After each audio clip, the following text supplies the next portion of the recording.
Okay, so ang gagawin natin ngayon ay gagawa tayo ng 3D door. So the same as sa two-dimensional, meron din tayong mga mga different tools na ginagamit sa three-dimensional. Ang pagkakaiba nga lang, meron lang na idagdag, like for example, etong modeling, etong mesh, at saka yung solid editing. Meron pa rin dito yung draw. Okay? Magkaiba nga lang yung tools na ginagamit ngayon dito sa modify tools. Okay? So, ang gagamitin natin is magdo-drawing muna tayo. This is what we call, dito sa may drawing space, mayroon tayo dito sa top. Ito yung tinatawag nating viewport controls. Yung katabi niya, view control. Tapos ito, visual style control. So, ito, makikita mo naman ito dito sa may view cube. Halimbawa, ito nakatap. So, yun, nakatap.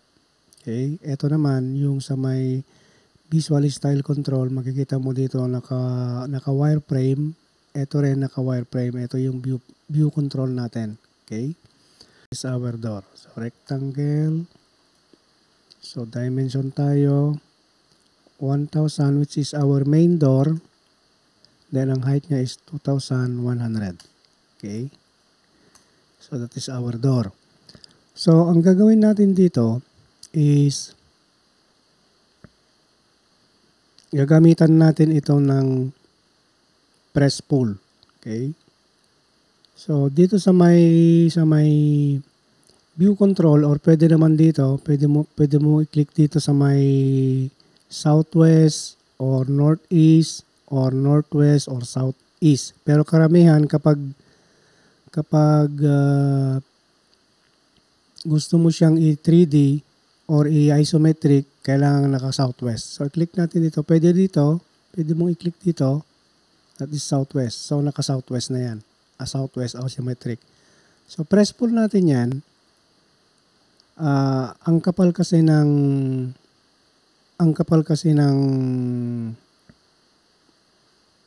pintuan ay nasa 40 mm.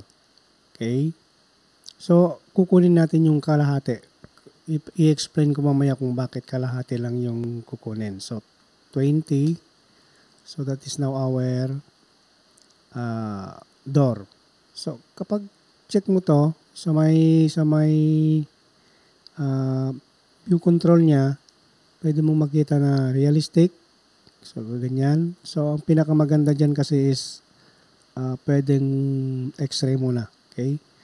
Now, pag ganyan na, gagawa tayo ng line. Okay, gawa tayo ng line. Then another one sa kabila. Okay. Then another one doon sa may eto, sa gilid niya. Okay. Then another one doon. Okay. So, i-offset natin yan ng 160. So, offset natin 160. So, lahat ng gilid, i-offset natin ng 160.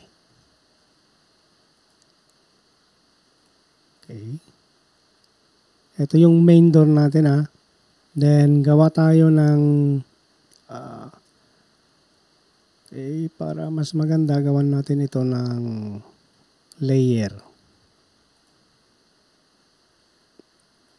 So, 3D door. So, kuha natin yung color niya na parang brown. Okay. So, click natin to. Palitan natin yan ng 3D. Okay. Okay. Off muna natin to.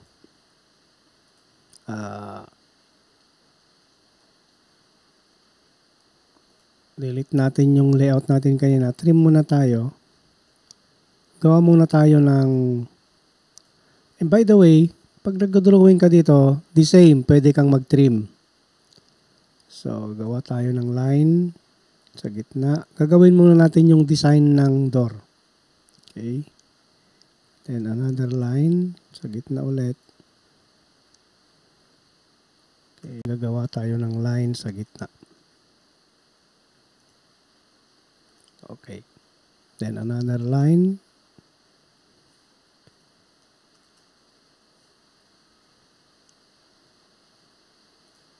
Okay. Then another line. So gagawa tayo dito ng multi-line na gawa muna tayo dito ng another line. So line tayo.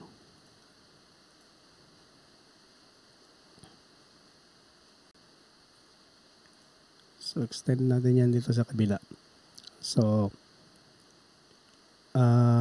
gawa ulit tayo ng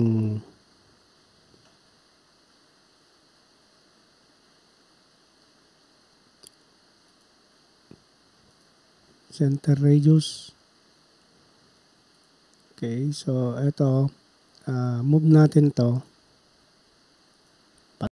Then dyan. Okay.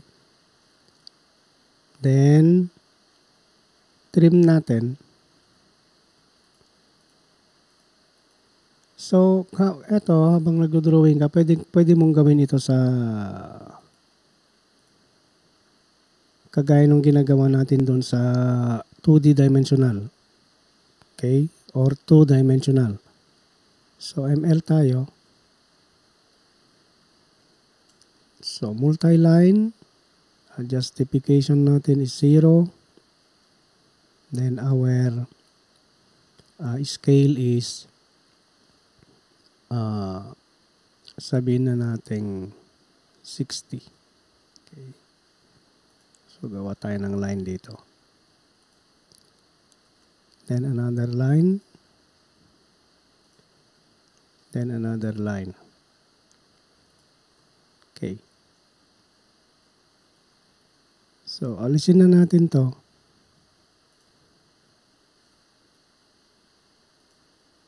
Ito na yung ito na yung gagawin natin. So, gagawa lang tayo ng parang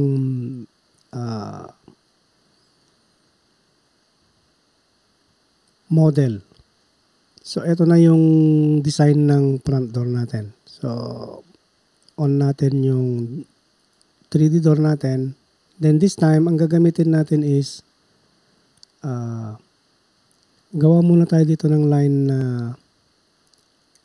15. Okay, yun yung pagbabasehan natin nung lalim nung i-press pull natin. Okay? So, click natin yung press pull.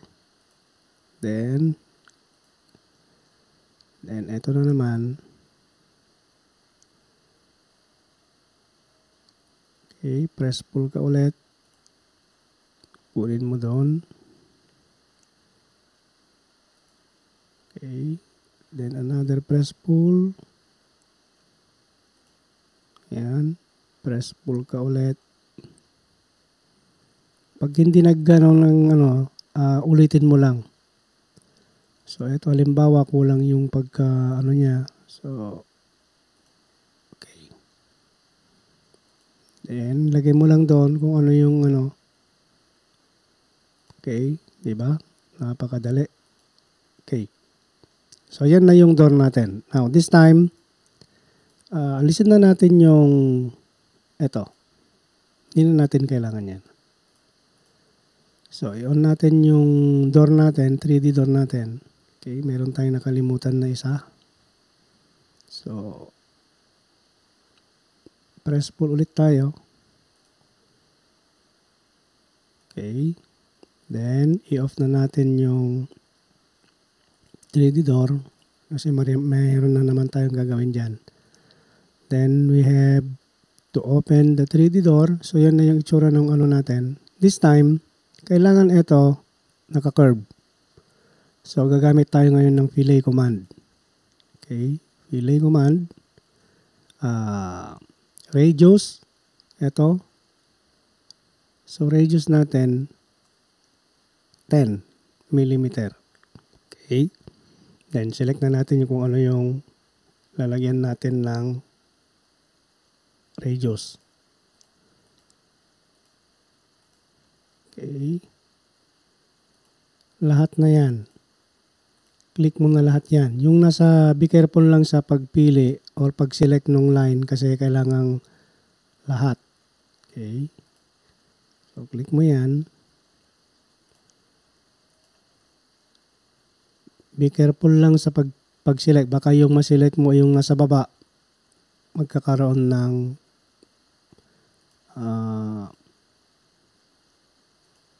hindi siya magka-curve. So, kailangan yung edge ng ano natin is magka-curve. Okay. So, ayan. Check natin kung na-select natin. Then, enter. So, kung napansin ninyo, nag-curve na siya. Okay. Ang susunod na gagawin natin is kailangan nating e-extrude ito. Pero ang gagamitin natin is solid edit. Okay. Enter natin. Select natin yung face. Then,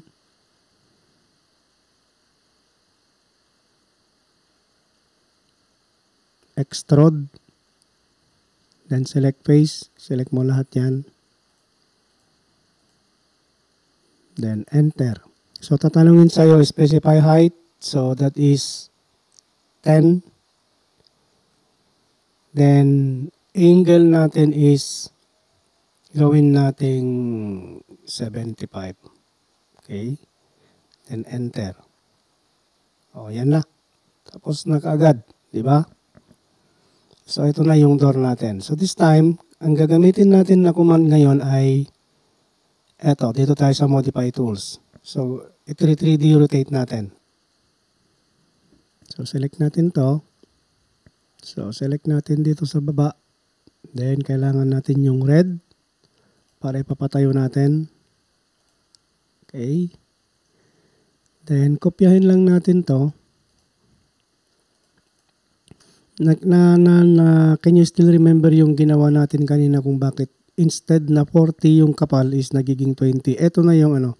Ito na yung kasagutan. Instead, nagagawa ka dun sa kabila. Okay. So, rotate natin. Huwag ka nang gagawa. Kasi, time consuming pag ganon.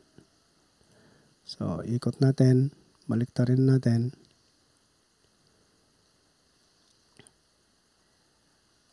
Okay.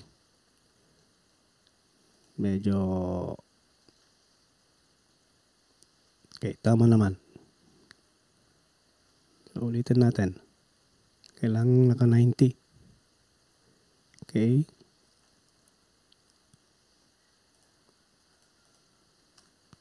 Rotate yung red.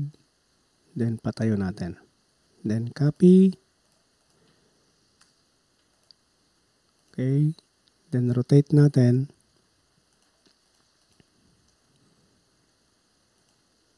Yung blue.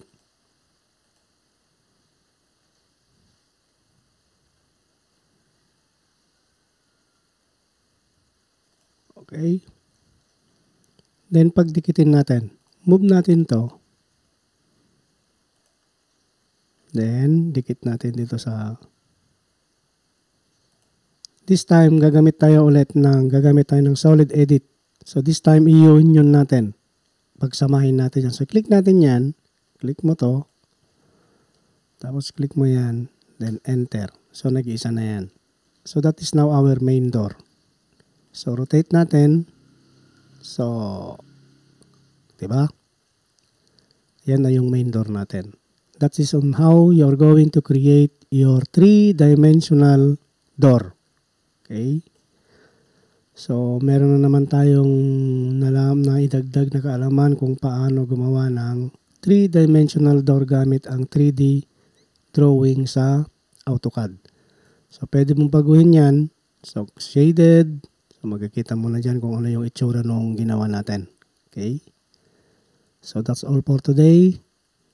So, yung susunod na video tutorial natin, paano naman tayo gagawa ng 3-dimensional na aluminum sliding window. Thank you for watching.